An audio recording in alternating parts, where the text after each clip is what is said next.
सूरज के ऊपर, चंद्रमा के ऊपर, पृथ्वी के ऊपर कलयुग का प्रभाव नहीं पड़ेगा बंधुओं। कलयुग का प्रभाव केवल मनुष्य के ऊपर पड़ने वाला है, ये भागवताचार्य है। कलयुग का प्रभाव सूर्य के ऊपर नहीं पड़ने वाला, चंद्रमा के ऊपर कलयुग का प्रभाव नहीं पड़ेगा प्यारे। कलयुग का प्रभाव केवल मानव के ऊपर पड़ेगा। क्यों? क्योंकि मानव जो है बुद्धिमान है, मानव जो है मन वाला है, मन चित्त वाला है, और मानव कल्याण के लिए और भगवान के भजन के लिए आया है। जो भी भगवान के भजन के लिए धरती पर आया है उसका कलयुग से संबंध होगा, कलयुग उनके जीवन में आएगा, और कलयुग उसके जीवन में आड़े आएगा, ठाड़े आएगा, तकलीफ देगा, अविरोध खड़ा करेगा। कलयुग की नजर से जो बच गए, कलयुग को जो पहचान गए, वो समझ लो कलयुग में ब्रह्मा विष्णु जैसे ही कहलाएंगे। इतना प्रभाव कलयुग का रहेगा। पर कलयुग से बचने का भी मार्ग वही भगवत चर्चा ही है, भगवान की कथा, भगवान का जाप है, और कोई मार्ग नहीं है। और कलयुग से थपेड़े खाने का, पिटने का भी मार्ग यही है, भगवान का चर्चा, भगवान की कथा, भगवान का भजन। आप परमार्थ के मार्ग में मत रहिए, आपको कलयुग नहीं पूछेगा, आपसे दूर दूर भागेगा। आप जब परमार्थ में आएंगे तो कलयुग आपके नजदीक आएगा, उसके प्रभाव दिखाएगा। पर प्रभाव दिखाने से डरना नहीं है बंधुओं। भगवान से जुड़ करके कलयुग सीधा लापता हो जाता है, गायब हो जाता है, आपके रास्ते खुल जाते हैं। आप जानते हैं जिस आईपीएस के मारे पूरा जिला थर थर कांपता है, वो आईपीएस जब कसम परेड लेता है, जब उसे टोपी मिलती है, बेल्ट मिलती है, उससे पहले एक चड्डी में और बनियान में 6 महीने वो घूमता रहता है, गार्डन में घूमता है, दौड़ता है, और एक हवलदार की गालियां खाता है, उससे पिटता है, ट्रेनिंग देता है। और जब वो 6 महीने के उस ट्रेनिंग को और गालियों को पचा लेता है, तो वही गालियां और वही ट्रेनिंग उसे इतना बड़ा बना देती है कि सारे चोर ठग जो है थर थर कांपने लग जाते हैं। तो ये कलयुग भी तुमसे थर थर कांपेगा। कब? जब आप मार खा लोगे पहले, तब। पसीना बहा लो। आपको पता है मैं तो आईपीएस में हूं, मैं तो यूपीएससी पास करके आया हूं, ये तो 10वीं पास है हवलदार जो मुझे सिखा रहा है। पर आज तुम्हें वो 10वीं पास ही सिखाएगा। एक नर्सिंग का कोर्स करके नर्स जो है बच्चे को डिलीवरी करती है, और वो बच्चा आगे चल के क्या बनेगा किसी को क्या पता। अरे वो प्रधानमंत्री बन गया तो क्या वो ये कहेगा कि मेरे नर्स ने, इतनी कम पढ़ी लिखी नर्स ने मेरी डिलीवरी कर दी, मुझे छू लिया। आपको वहीं से गुजरना पड़ेगा बाद में, चाहे आप कितने भी बड़े बनो, पर पहले आपको छोटे लोग, छोटे रास्तों से ही गुजरना पड़ता है। अच्छा बोलो, अब आपको लखनऊ एक्सप्रेस पे पहुंचना हो तो कहां से जाना पड़ेगा?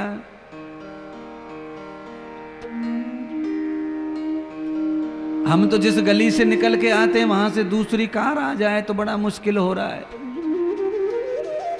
सामने से दूसरा वाहन आ जाए तो निकलना कठिन है, पर उसी गली से जिंदगी गुजारनी है, वहीं से निकलना है।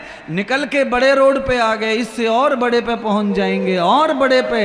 धीरे धीरे एक्सप्रेस पर जाने के लिए रोड चौड़े होते होते चले जाएंगे, और आप एकदम फरफराटेदार रोड पर पहुंच जाएंगे। पर जाना पहले गलियों से ही पड़ता, गलियों से ही पड़ेगा। संकट तो है यात्रा में, शुरुआत में, बाद में नहीं है कुछ भी। इसीलिए कदम रुकने नहीं चाहिए तुम्हारे परमार्थ में। अच्छा, कई लोग तो इसीलिए नाराज बैठे कि भाई हम तो खूब पूजा करते हैं, खूब व्रत करते हैं, पर हमारा कोई भलो ही ना है रो, ठाकुर जी ने कुछ कर ही ना रहे कृपा।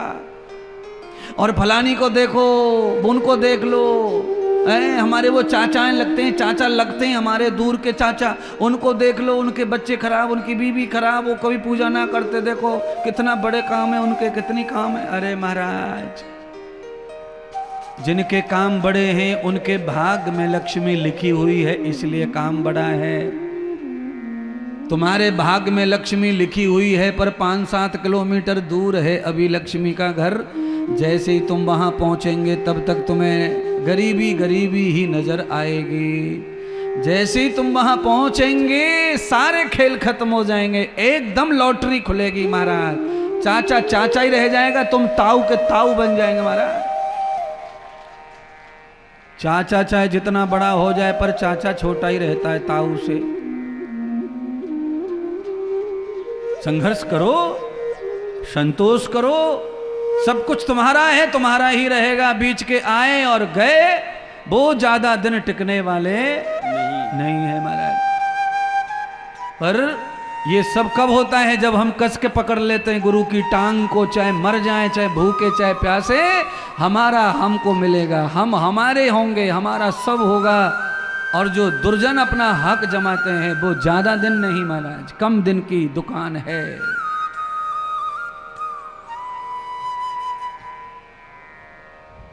पर वो कम दिन की दुकान ही तोड़ मरोड़ के रख देती है दिमाग को। रोज रोज बुखार नहीं आता किसी को, पर आ जाए तो 3 दिन आता है, पर महीनों के लिए कमजोर कर जाता है।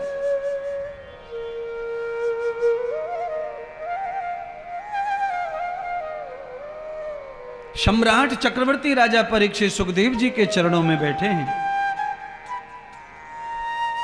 आपने श्रीमद् भागवत कथा को बहुत सुना है, तो राजा परीक्षित का जन्म भी आपको मालूम है, श्री सुखदेव जी का भी जन्म मालूम है। विषय उस तरह का चल रहा है कि मुझे इस समय राजा परीक्षित को कथा सुनानी चाहिए सुखदेव जी के मुखारविंद से। नारद जी कहते हैं मैत्री ऋषि से, हे ऋषि मैत्री, चक्रवर्ती राजा परीक्षित ने गलती की तो भगवान ने बड़े होने का नाम नहीं देखा, गलती का दंड दिया। राजा परीक्षित ने गलती कर दी, अपराध कर दिया, उसका दंड राजा को प्राप्त हुआ, श्राप लगा। पर राजा परीक्षित के बचपन और उसके माता पिता दादी दादा के पुण्य के कारण राजा परीक्षित को उस अपराध से बचने का मार्ग भी भगवान ने ही दिखाया। अर्थात अगर हमारे दादा दादी माता पिता धर्मात्मा भगवान के भक्त रहते हैं, अगर उनके बच्चे किसी कारण ऐसी अपराध कर देते हैं, तो ऐसे अपराधी बालकों को एक आध बार नहीं 1000 बार भगवान रास्ता दिखाते हैं बचने का। क्योंकि माता पिता दादी दादा के भजन का पुण्य पोते को भी प्राप्त होता रहता है, उसे मार्ग प्रभु देते हैं और समझाते हैं, यह अपराध तुझे भोगना पड़ेगा, मार्ग ले बेटे, वहां जाओ, इलाज मिलेगा इसका। किसी भी दुख का इलाज कहां है? संत के पास, गुरुजी के पास। अनेक संत मिले राजा परीक्षित को। सारे संतों ने एक ही बात कही, तावते एवते रुदः, तावते एवते रुदः, एवते सर्वम दिगंबरः। हे राजन, इस समय हम सब साधु संतों में एक ही संत हैं गंगा के तट पर, जो दिगंबर रूप धारण किए हैं और जो पूर्णतः वैराग्य से भरे हैं और भागवत के आचार्य बनकर धरती पर आए हैं, वो सुखदेव हैं। उनकी शरण में चले जाओगे तो तुम्हारा सब कुछ सही हो सकता है। हम सब साधु संत केवल तुम्हें मार्ग दिखा सकते हैं, तुम्हारे कल्याण के लिए हम असमर्थ हैं। जाओ, उनकी शरणागति ले लो। उस समय साधु संत भी बड़े ईमानदार थे महाराज। अगर साधु संत जब मार्ग बताने में कमजोर पड़ते तो दूसरे साधु का नाम बता देते थे। आज कलयुग में ऐसा नहीं है। आज तो खाली कपड़े बदल ले साधु, वही चेला बनाना शुरू कर देता है। 1 या 2 कथा कह दी किसी ने, वही चेला बनाना शुरू कर रहा है। देखिए, आज तक अपन भी अच्छे चेले बने नहीं किसी गुरु के, और चेला बनाना शुरू कर देते हैं। गुरु बनकर बैठ गए। 1 2 3 कथा हुई कि ले दीक्षा, ले दीक्षा, ले दीक्षा। अरे बाबा, पहले तू तो शिक्षा ले ले, दीक्षा ले ले, तू तो पहले बन जा चेला किसी का बढ़िया। कोई गुरु तुझसे तो प्रसन्न हो जाए पहले, तब तू किसी को दीक्षा देना। कलयुग है, चालाकी से लोग अपने आप को बड़ा बनाना चाहते हैं, पर ये चालाकी 11 साल चलती है, 12वां साल विनाश का रहता है। कितने कथाकार आए और चले गए, उनका अता पता भी पता कहां गए पता ही नहीं है। आए 10 साल हल्ला मचाया और गायब। क्यों? छल कपट की विद्या, छल कपट की पहलवानी 11 साल से ज्यादा चलती नहीं है। ये मेरा मत नहीं है, ये मत है मनुस्मृति का। आप छल कपट की पूजा पाठ कर लो, 10-11 साल आप भगत जी भगत जी भगत जी भगत जी हो जाएंगे, गांव में हल्ला मच जाएगा, बाद में कोई तुम्हारा मुंह तक नहीं देखेगा। वो पाखंडी है, वो तो पाखंडी है, फिर आपका नाम पाखंडी हो जाएगा। कितने लोगों का नाम पाखंडी पड़ गया जिनके लाखों पीछे भीड़ घूमती थी। ज्यादा दिन नहीं चलेगा, ये थोड़े दिन चलेगा है। इस मकान को बनने में ज्यादा टाइम नहीं लगता है, पर एक आंधी में कहां से कहां पहुंच गया। आरसीसी का खंबा डालो, सीमेंट डालो, लोहे की सरिया डालो तो मकान बनने में बड़ी देर लगती है। गड्ढे से नीचे से ऊपर आने को महीनों लगते हैं, पर आंधी तूफान से वो घबराता नहीं है। थोड़ा मजबूत कथाकार, मजबूत महात्मा, मजबूत भगत, मजबूत इंसान बनना चाहिए। कैसे बनेंगे? खूब पढ़ाई करो, खूब भजन करो, खूब तप करो, खूब त्याग करो। कौन करेगा ये सब? कलयुग में लालच इतना खाया जा रहा है, जल्दी से जल्दी, जल्दी से जल्दी, जल्दी से जल्दी धन आ जाए, पैसा आ जाए, बड़े हो जाए। अरे बाबा, धन पैसा आएगा और चला जाएगा। वो तो सूखी घास की तरह है, हल्की सी घास, हवा चली उड़ गई, उड़ गई, यहां से वहां गिरी, वहां से वहां गिरी, वहां से वहां गिरी। ये धन भी ऐसा है, किसी का गुलाम नहीं है। केवल नाम पर तुम्हारे बैंक में खाते में कितने भी पड़े रहो, पर तुमने जो रुपया जमा किया था वो तो कहां से कहां पहुंच गया, तुम उसे दोबारा ढूंढ सकते नहीं है। आप जिस नंबर का रुपया जमा कर दो बैंक में, वो रुपया नंबर का दोबारा मिलेगा नहीं तुमको, गायब हो गया वो। तुम्हारी कमाई को न जाने कौन भोग रहा है। तुमने जो जमा किया था कहां चला गया किसी को नहीं पता। केवल मोबाइल में देख लो, पासबुक में देख लो, बैंक में पूछ लो कितना टोटल मेरा जमा है, बता देंगे, चाहिए तो मिल जाएगा। पर वो तो टिकने वाला नहीं है, वो तो सूखी घास है, न हवा सहन होती, न पानी और न आग। ये धन भी ऐसा ही है, ये किसी का साथी नहीं है। कितने धनवान दुनिया में बैठे हैं, दिल्ली तो सब दिलवाल और धनवानों से भरी पड़ी है। क्या कम है? यहाँ सब कुछ है। पूरे देश के नेता यहाँ रहते, पूरे देश के उद्योगपति यहाँ रहते, पूरे विश्व की कंपनी यहाँ रहती, सब सीए यहाँ रहते। तो धन का सारा गोलमाल दिल्ली में है, पर किसी के हाथ में कुछ नहीं है, सब कहीं न कहीं पकड़ा दबा छुपा पड़ा है।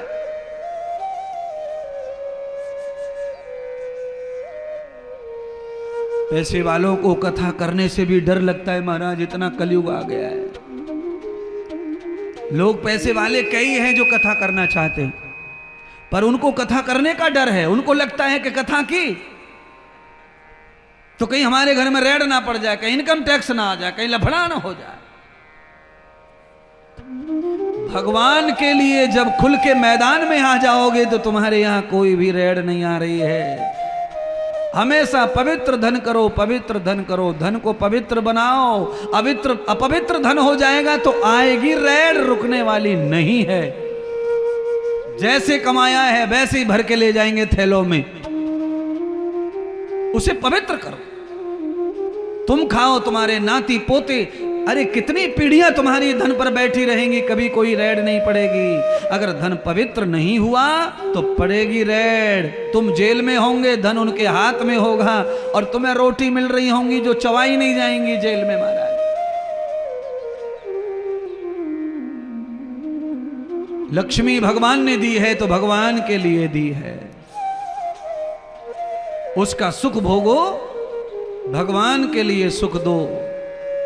आप सब जानते हैं लक्ष्मी पति भगवान नारायण हैं, तो अब जानते हैं, सब पूजा करते हैं। लक्ष्मी पति ने लक्ष्मी बरसाई है तो उसे थोड़ा तो ध्यान रखो, उस पे कब्जा मत करो, चुराओ मत।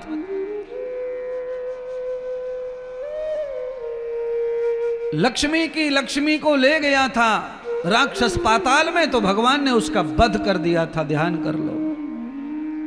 लक्ष्मी के ऊपर शासन करने की जरूरत नहीं है प्यारे।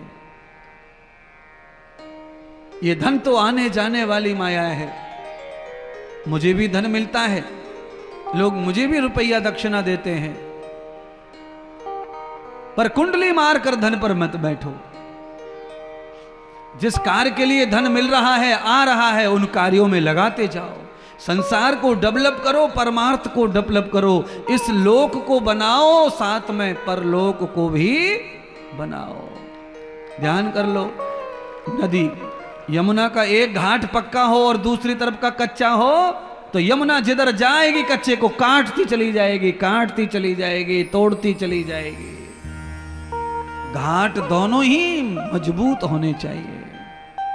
अगर परलोक का घाट कच्चा है तो वहां डूबोगे, वहां बह जाओगे।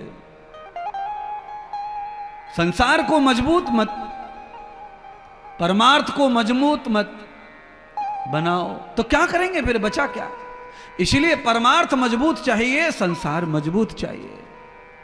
अच्छा बताओ, कच्चे धागे से खाट बूंदी जाए और खाट की पाटी हो चंदन की?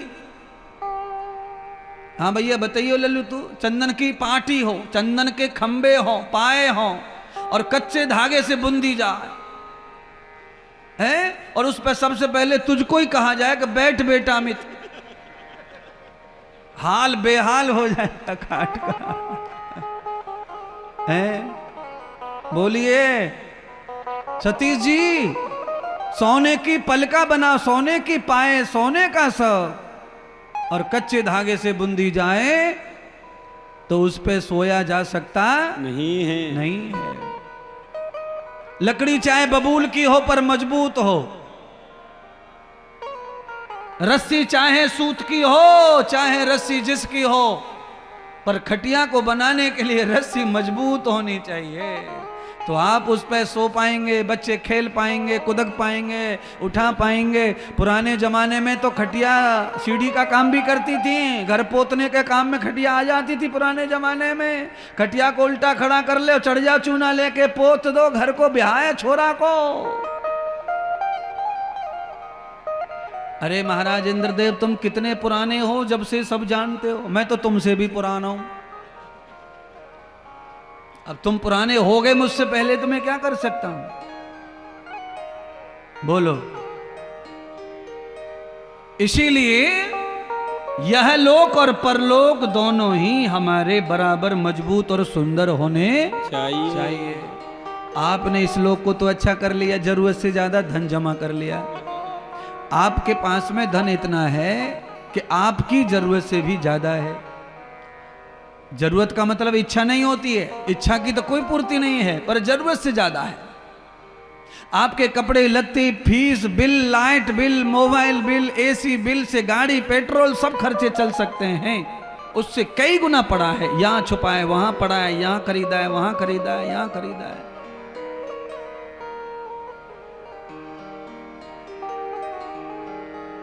और परमात्मा के नाम पर कुछ लाख रुपए खर्च कर दिए जाएं तो देखो ऐसे स्वर्ग लगता है, ऐसे बैकुंठ बन जाता है, ऐसे परमानंद परम शांति प्राप्त होती है, ऐसे सुकून आता है।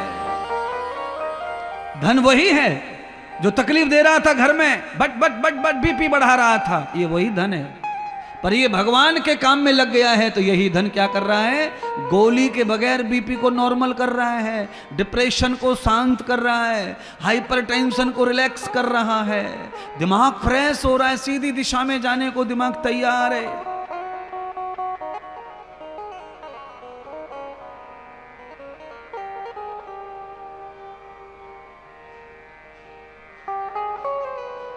बाकी आपकी इच्छा है आपको कैसे जीना है, मैं तो आपको बताने आया हूं, बचाने आया हूं। मैं केवल कथा करने वाला महात्मा नहीं हूं प्यारे। सब कुछ जितने भी यहां बैठे ये सब मुझे सुनते हैं रोजाना। एक भी व्यक्ति नहीं है ऐसा जो इसने सुना न हो, आया हो पंडाल में। ये सब लोग मुझे सुनते हैं कथा टीवी पर, ये सब जानते हैं मेरा व्याख्यान क्या है, मेरा प्रवचन क्या, मेरा उद्देश्य क्या है। मेरा उद्देश्य, मेरा प्रवचन केवल तुम्हें बचाना है। कथा करके दक्षिणा लेकर जमा कर दूं ले जाके किसी को, वो मेरा उद्देश्य नहीं है, वो काम ही नहीं है मेरा। आप जो भी दक्षिणा मिलेगी कथा करने की, उससे तो गाय का भी पालन पूरी तरह नहीं होगा।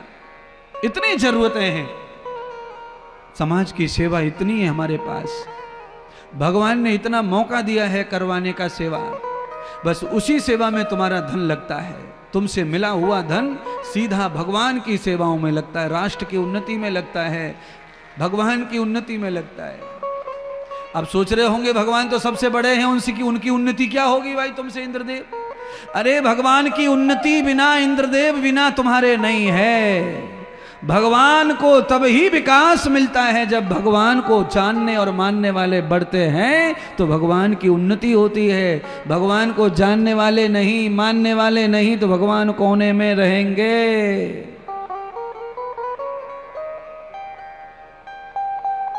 सारी दुनिया में आज भगवान राम फैले हैं, कृष्ण फैले हैं। क्यों फैले हैं? क्योंकि भगवान को फैलाने वाले हम लोग लगे पड़े हैं। टीवी लगाते हैं, मोबाइल लगाते हैं, यूट्यूब लगाते हैं, यहाँ से लेकर London, Canada, Spain, Australia, New Zealand तक भेज रहे हैं कथा दिल्ली की। लोग वहाँ सुनते हैं तो उन्हें वहाँ प्यार हो जाता है इंद्रदेव से और भगवान से। वहाँ से भी न्योता आता है, भाई हमारे यहाँ भी आओ सुनाने, थोड़ा हमें नज़दीक से सुनाओ। यूट्यूब मोबाइल पे तो हम सुन ही रहे महाराज, थोड़ा नज़दीक से दिखाओ आप कैसे लगते हैं। टीवी पे बड़े सुंदर है महाराज, आप नज़दीक से सुंदर हो कि नहीं हो? तो हमने कहा टिकट करवाओ, वीजा बनवाओ और देखो। हमारे पास तो कुछ है नहीं, आना फ्री और जाना फ्री है नहीं कुछ अपने पास में। सब दूसरों के भरोसे चल रही है गाड़ी, पर दूसरों का भरोसा खाली उतना ही है, उससे ज्यादा नहीं।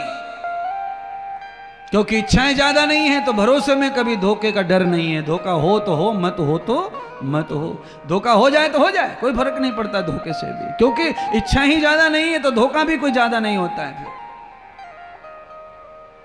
आप जितना ज्यादा इच्छा कर लेंगे धोखा उतना बड़ा होगा। आप सबको मैं अपने ऊपर ढाल ढाल के कह रहा हूं, पर सुना आपको ही रहा हूं। आप भी अपने आप को धोखे से बचाना चाहते हो तो ज्यादा इच्छा मत करो किसी से। इच्छा ज्यादा करोगे तो धोखा बड़ा होगा। हो सकता है आज आपकी इच्छा पूरी हो जाए, पर कल वही इच्छा पूरी करने वाला बड़ा अटैक कर सकता है, बड़ी मुश्किल में डाल सकता है। कितनी मुश्किल में? यहाँ कोई बैठे होंगे जिन्होंने जी से ज्यादा चाहा होगा अपनों को, उन्होंने कितनी बड़ी मुश्किल में डाल दिया होगा। वो तो किसी किसी के साथ होता रहता हादसा।